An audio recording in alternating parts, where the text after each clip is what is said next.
আরে এটা তো একটা লাল জুতো, ঝকঝক করছে। এটা নিশ্চয়ই কোনো সাধারণ জুতো নয়, এটা নিশ্চয়ই জাদুকরি জুতো। এবার দেখো এই জাদুকরি জুতো পরে আমি কেমন রাজার মতো হেঁটে বেড়াই। জাদুর জুতো আমাকে ডানা ছাড়াই উড়াতেও পারে।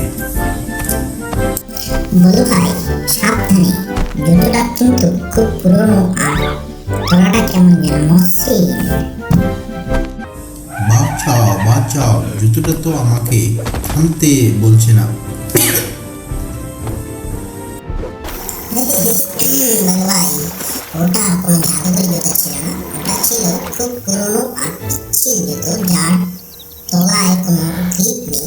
তুমি তো দেখি পুরো কাদার দানব হয়ে গেছো। আরে চিকু, তুমি বুঝছো না কেন? আমি তো জাদুই দেখলাম। ও কিসের জাদু? কাদার ভেতরে একদম নিখুঁতভাবে টাইপ করা জাদু। দেখলে তো একটা চুক্তিতে কেমন জাদুর মতো গর্তের ভিতর চলে এলাম। কিডস কার্টুন কালেকশনে এই রকম আরো সুন্দর ও মজাদার ভিডিও পেতে আমাদের চ্যানেলটি সাবস্ক্রাইব করুন এবং পাশে থাকা বেল আইকনটা প্রেস করুন।